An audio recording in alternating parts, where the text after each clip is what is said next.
Yeah అఖండ లాంటి biggest hit you know Balayya Babu గారు ఆ పవర్ని చూసాము, ఆ శివుడిని చూసాము. యా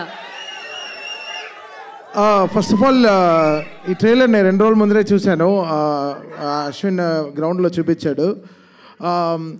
డైరెక్టర్ అప్సర్ గారికి, మహేశ్వర్ రెడ్డి గారికి, దిగింగ్న గారికి అండ్ కెమెరామ్యాన్ గారికి, శివేంద్ర గారు కెమెరామ్యాన్ అండ్ వీడు అశ్విన్కి బెస్ట్ విషెస్. అంటే టాలెంట్ మాత్రం ఉంటే సరిపోదు, టాలెంట్తో పాటు కసి ఉండాలి. అది వెరీ వెరీ ఇంపార్టెంట్. అందరూ చాలామంది టాలెంటెడ్ యాక్టర్స్ ఉంటారు, కంపోజర్స్ ఉంటారు, కెమెరామ్యాన్స్ ఉంటారు. బట్ ఆ ఒక కసి ఉంటేనే అది విల్ అచీవ్ ద పాయింట్. వీడికి అసలు ఆ కసి ఒళ్ళంతా ఉంది. కసిగాడు సింగిల్ కొట్టి ఇవరా నేను ఆడతాను రా బ్యాటింగ్ అంటే ఎవడే ఆడే కొట్టాలి, ఆడే గెలవాలి, విన్నింగ్ షాట్ వాడే కొట్టాలి అని వాడికి అసలు ఆ పంతం అది అన్న దగ్గర నుంచి వచ్చిందో లేకపోతే వాడికి ఎలా పుట్టినప్పటి నుంచి ఉందో. All I wish only one thing for Ashwin is అటు బాల్ ఎలా బాడతాడో బాక్స్ ఆఫీస్ని కూడా అలా బాదాలి అది. So I wish him all the very best because చాలా మంచివాడు, చాలా వెరీ ప్యూర్ ఫెలో. అందుకే వాడి కోసం పొద్దున ఇలా పడిపాడారు. పొద్దునుంచి 20 కాళ్ళు చేసిన, ఇంకొక కాల్ చేసింటే బ్లాక్ చేసేవాడిని. సాగుదొప్పాడు పొద్దునుంచి రా బయలుదేరావు. సరే ఓకే, వెరీ హ్యాపీ బికాస్ ఈ సినిమా కంపోజర్ ఫేమస్, మాకు వెరీ లెజెండరీ కీబోర్డ్ ప్లేయర్ ఉన్నారు చిన్న గారు అని, వాళ్ళ అబ్బాయి వెరీ బడ్డింగ్ కంపోజర్. చాలా ఇంట్రెస్టింగ్గా ఉండింది తన వర్క్. ముందర సాంగ్ కూడా నేను ఒక సాంగ్ లాంచ్ చేశాను, చాలా ఫెంటాస్టిక్గా ప్రోగ్రామ్ చేశాడు, చాలా కొత్తగా ప్రజెంట్ చేశాడు. శివుడు అంటే అది ఒక ఫీలింగ్ అండి, అది ఆటోమేటిక్గా వచ్చేస్తుంది, మనం ఏం చేయలేదు, ఆ శివుడు చేపిస్తాడు. So that will work. అక్కడ నేను ఏదో చేశాను నేను చెప్పలేదు, నేను I prayed very hard for Shiva, he made it happen అంతే. అది మళ్ళీ చేస్తామో తెలియదు. సో మళ్ళీ చేస్తున్నా అది ఒక ప్రేయర్ వల్లే అవుతుంది. సో ఇది మన కష్టం కాదు, అందరిది. అంటే దేవుడిని నమ్మారు, సో డెఫినెట్గా గెలుస్తారు. సో వీడి బర్త్డే రోజున ఈ సినిమా రిలీజ్ అవుతుంది August 1. సో అసలు ఎంత డీపర్గా లాస్ట్ 15 డేస్గా వీడు పడే కష్టం నేను చూస్తున్నాను.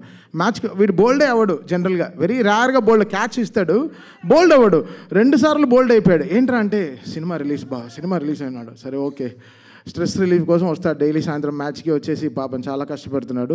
సో విష్ అశ్విన్, వాడికి చాలా పెద్ద హిట్ రావాలి ఈ సినిమా, ఈ హోల్ టీమ్కి మంచి సక్సెస్ ఇవ్వాలి. ఫస్ట్ టైం ప్రొడ్యూస్ చేస్తున్నారు, సో సార్కి కూడా ఒక పెద్ద సక్సెస్ రావాలి. అయినా ఇలాంటి సినిమాలు చాలా ప్రొడ్యూస్ చేయాలి. అప్సర్ గారికి మంచి అవకాశాలు రావాలి అండ్ ఫెంటాస్టిక్ టీమ్.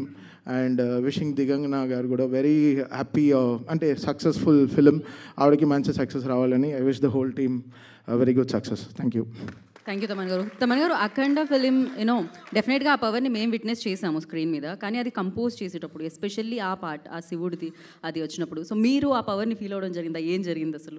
మాకు పవరే బాలయ్య గారు. ఆయన నేను ఒకటే ఊహించాను, వీళ్ళు కోవిడ్ టైంలో ఆ సినిమా ఎలా తీశారు, అంత డస్ట్లో ఆయన బాలయ్య గారి ఏజ్కి వీళ్ళు ఆ సినిమాని పట్టుకు తీసుకొచ్చారు. కరెక్ట్గా కోవిడ్ టైం మొత్తం షూట్ చేశారు. నాకు ఆ సినిమా చూస్తే నాకు ఫస్ట్ భయం వచ్చిన తర్వాత ఏడుపు వచ్చింది. సో ఎలా ఒక బాలయ్య గారు ఇలాంటి కష్టమైన సినిమాని ఎలా ఆయన ఒక భుజాన్ని మీద మోసుకొచ్చారు. సో ఆయన కష్టాన్ని గుర్తించాం అంతే. సో అది చాలా కష్టం అండి ఆ సినిమా చేయడం. నిజంగా హ్యాట్స్ ఆఫ్ టు బోయపాటి గారు అండ్ బాలయ్య గారు ఫర్ మేకింగ్ ఇట్. చాలా కష్టం.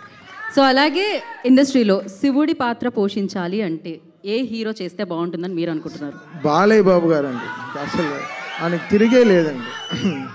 అది అంటే ఏ దేవుడి పాత్ర అయినా ఆయన అలా తీసుకొచ్చేస్తారండి. అంటే మనం దీన్ని ముందర ఆ సినిమా కూడా రాముడి సినిమాలో కూడా చూసాం, శ్రీరామరాజ్యంలో కూడా చూసాం. అది అండి, అంటే వాళ్ళ ఫ్యామిలీలోనే ఆ పవర్ ఉంది అనుకుంటా. సో ఏ దేవుడు వేషం వేసినా they are taking up. So Balayya గారు కూడా వెరీ స్పిరిచువల్, సో ఆయన very very spiritual person. So అంతే అండి, బాలయ్య బాబు గారు వేస్తే బాగుంటుందన్నమాట ఆ పాత్ర. సో థ్యాంక్ యూ తమన్ గారు, థ్యాంక్ యూ సో మచ్.